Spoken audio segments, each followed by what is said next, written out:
ಎಲ್ರಿಗೂ ನಮಸ್ಕಾರ. ಮೊದಲಿಗೆ ಸ್ವಲ್ಪ ನಿದ್ದೆ ಇಲ್ಲದೆ ಬಂದಿದ್ದೀನಿ. ನೈಟ್ ಶೂಟಿಂಗ್ ಇತ್ತು ಮಂಗಳೂರಲ್ಲಿ. ಬೆಳಿಗ್ಗೆ ದಿಲ್ಲಿಗೆ ಬಂದೆ, ಮತ್ತೆ ನೈಟ್ ಶೂಟ್ ಇದೆ, ಅಲ್ಲಿಗೆ ಓಡಬೇಕು. ಈ ಸಿನಿಮಾದಲ್ಲಿ ಒಬ್ಬ ಶೋಷಕ ವರ್ಗದಲ್ಲಿರುವಂತಹ ಒಬ್ಬ ಅಧಿಕಾರವನ್ನ ಎಂಜಾಯ್ ಮಾಡುವಂತ, ಅದಕ್ಕೆ ಯಾವ ಎಕ್ಸ್ಟೆನ್ಷನ್ ಕೂಡ ಹೋಗುವಂತ ಒಬ್ಬ ವ್ಯಕ್ತಿಯ ಪಾತ್ರ. ನಾವೆಲ್ಲರೂ ಕೂಡ ಅದೇ ಎಲ್ಲೋ ಒಂದು ಕಡೆ. ಅಂಡ್ ಜಡೇಶ್ ಅವರು ಹೇಳಿದ್ರು ಈ ಪಾತ್ರ ಕೂದ್ಲಿ ಇರುತ್ತೆ ಅಂತ. ನಾನು ನಿಜವಾಗ್ಲೂ ಬೇಕಾ ಅಂತ. ಅದಕ್ಕೆ ಅವ್ರು ಹೇಳಿದ್ರು, ಇಲ್ಲ ಸರ್, ಹಂಗ್ ಕಾಣಿಸ್ಬೇಕಾದ್ರೆ ದಯವಿಟ್ಟು ನಾನು ಕೆಲವರು ಆರ್ಟಿಸ್ಟ್ ಹೇಳ್ತೀನಿ, ಅಂದ್ರೆ ದಯವಿಟ್ಟು ಅವರಿಂದ ತಗೊಂಡ್ಬರೋಣ, ಇಲ್ಲಾಂದ್ರೆ ನಾನು ಆಕ್ಟ್ ಮಾಡ್ತಾ ಇರ್ತೀನಿ, ವಿಗ್ ಇನ್ನೊಂದ್ ಕಡೆ ಇರುತ್ತೆ, ಸೊ ಅದು ಬೇಡ, ನಾನು ವಿಗ್ ಒಟ್ಟಿಗೆ ಆಕ್ಟ್ ಮಾಡಬೇಕು, ಆ ತರದ ಆರ್ಟಿಸ್ಟ್ ಇದ್ರೆ ಓಕೆ ಅಂತ. ಅದಕ್ಕೆ ಆಮೇಲೆ ಆ ತರದ ಆರ್ಟಿಸ್ಟ್ ಅವ್ರ ಬಿಲ್ ನೋಡಿ ಸ್ವಲ್ಪ ಭಯ ಬಿದ್ರು. ಬಟ್ ಈಗ ಸಿನಿಮಾ ನೋಡುವಾಗ ಅದು ನಾನೇ ಅನ್ಸುತ್ತೆ. ಅಂಡ್ ಈ ಪಾತ್ರಕ್ಕೆ ಆ ಕೂದಲು ಅಗತ್ಯ ಇತ್ತು ಅಂತಾನೂ ಅನ್ಸುತ್ತೆ. ಸೊ ಇದು ಆ ವಿಗ್ಗಿನ ಸ್ಟೋರಿ ಅಷ್ಟೇ ಅಲ್ವಾ ಕೇಳಿದ್ದೆ? ಹಾ, ಎರಡನೇ ಪ್ರಶ್ನೆ ಇದೆಯಲ್ಲ. ಮೊದಲಿಗೆ ನಾನು ಈ ಸಿನಿಮಾ ಮಾಡೋದಕ್ಕೆ ಮೊದಲ ಕಾರಣ ಜಡೇಶ್ ಅವರು. ಅಂದ್ರೆ ನಾನು ಯಾವತ್ತೂ ಕೂಡ ಒಬ್ಬ ನಿರ್ದೇಶಕ ಗೆಲ್ಲಬೇಕು, ತುಂಬಾ ದೊಡ್ಡ ಮಟ್ಟಕ್ಕೆ ಗೆಲ್ಲಬೇಕು. ಯಾಕಂದ್ರೆ ನಾವೆಲ್ಲ ನಿರ್ದೇಶಕರು, ನಮಗೆ ಗೊತ್ತು ಎಷ್ಟು ಕಷ್ಟ ಅಂತ. ನಾವು ಸಿನಿಮಾ ಮಾಡಿ ಮನೆಗೆ ಹೋಗ್ತೀವಿ, ಡಬ್ಬಿಂಗ್ ಮಾಡ್ಬೇಕಾದ್ರೆ ಮತ್ತೆ ಬರ್ಬೇಕಾ ಅಂತ ಕೇಳ್ತೀವಿ, ಪ್ರಮೋಷನ್ ಬೈಕೊಂಡ್ ಬರ್ತೀವಿ. ಬಟ್ ನಿರ್ದೇಶಕ ಹಾಗಲ್ಲ, ಅವನು ಫಸ್ಟ್ ಇಂದ ಲಾಸ್ಟ್ ತನಕ ನಿಲ್ಲಬೇಕು. ಸೊ ನಾನು ಜಡೇಶ್ ಅವರು ಗೆಲ್ಲಬೇಕು ಅಂತ ಯಾವತ್ತೂ ಭಾವಿಸಿದೆ. ಅಂದ್ರೆ ದೊಡ್ಡ ಮಟ್ಟದಲ್ಲಿ ಗೆಲ್ಲಬೇಕು, ಯಾಕಂದ್ರೆ ಅವ್ರು ಡಿಸರ್ವ್ ಮಾಡ್ತಾರೆ. ಹಾಗಾಗಿ ನಾನು ಹೇಳಿದೆ, ಈ ಸಿನಿಮಾ ನಾನು ಮಾಡಿದ್ರೆ ನಿಮ್ಗೋಸ್ಕರ ಮಾಡ್ತೀನಿ, ಯಾಕಂದ್ರೆ ನೀವ್ ಗೆಲ್ಲಬೇಕು ಅನ್ನೋ ಕಾರಣಕ್ಕೋಸ್ಕರ. ಯಾಕಂದ್ರೆ ಏನಾಗುತ್ತೆ, ಕೆಲವು ಸಲ ನೆಗೆಟಿವ್ ರೋಲ್ ಮಾಡಿದಾಗ ಅದು ಬರೀ ಪ್ರಮೋಷನ್ ಮಾತ್ರ ಸೀಮಿತ ಆಗುತ್ತೆ. ಬಟ್ ಇದ್ರೆಲ್ಲ ಆತರ ಇರ್ಲಿಲ್ಲ.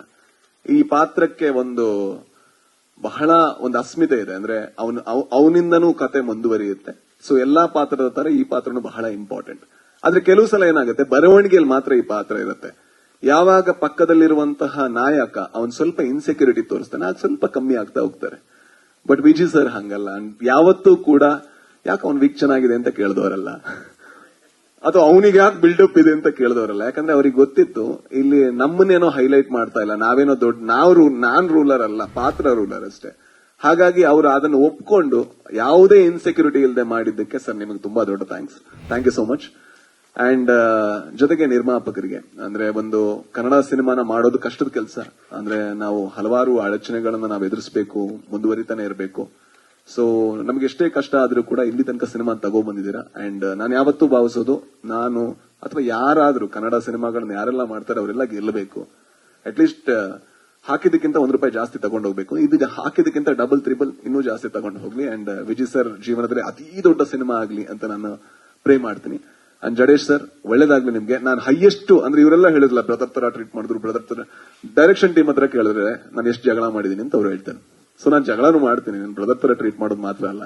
ಒಂದು ಹೈಯೆಸ್ಟ್ ಶ್ರೀಕಾಂತ್ ಹತ್ರ, ಇಲ್ಲಿ ಶ್ರೀಕಾಂತ್ ಮಗ ಯಾಕೋ ಮಗ ಇಷ್ಟು ಉದ್ದ ಡೈಲಾಗ್. ನನಗೆ ಅಂದ್ರೆ ಡೈಲಾಗ್ ಅಂದ್ರೆ ನನಗೆ ಸ್ವಲ್ಪ ಕಷ್ಟ ಆಗ್ತಾ ಇತ್ತು. ನಾನು ಬರೆದಿರೋ ಅಂತ ಅಂದ್ರೆ ನಾನು ಇಡೀ ಗರುಡ ಗಮನ ಸಿನಿಮಾ 60 ಪೇಜಿಗೆ ಬಂದ್ರೆ, ಇದು ಮೇ ಬಿ ಒಂದ್ 2-3 ಸೀನ್ ಕೇಳಿದ್ರೆ ಒಂದು 10 ಪೇಜಿಗೆ ಬರ್ತಾ ಇತ್ತು. ನಾನು ಹೇಳಿದೆ, ಗುರು ಇದು ಬೇಡ ಗುರು, ಇಷ್ಟು ಡೈಲಾಗು ಬೇಡ. ಇದನ್ನ ಹೇಳಿದೀನಿ, ಆ ಸೀನಲ್ಲಿ ಅದನ್ನೇ ಹೇಳಿದೀನಿ, ಈ ಸೀನಲ್ಲಿ ಅದನ್ನೇ ಹೇಳಿದೀನಿ, ಜಗಳ ಆಡ್ತಾ ಇದ್ದೆ. ಬಿಕಾಸ್ ಫೈನಲಿ ನಾವೇನ್ ಮಾಡ್ತಿದೀವಿ ಅಂದ್ರೆ, ನಾವೆಲ್ಲರೂ ಕೂಡ ಒಂದೇ ಗೋಲಿ ಕೆಲಸ ಮಾಡ್ತಾ ಇದೀವಿ.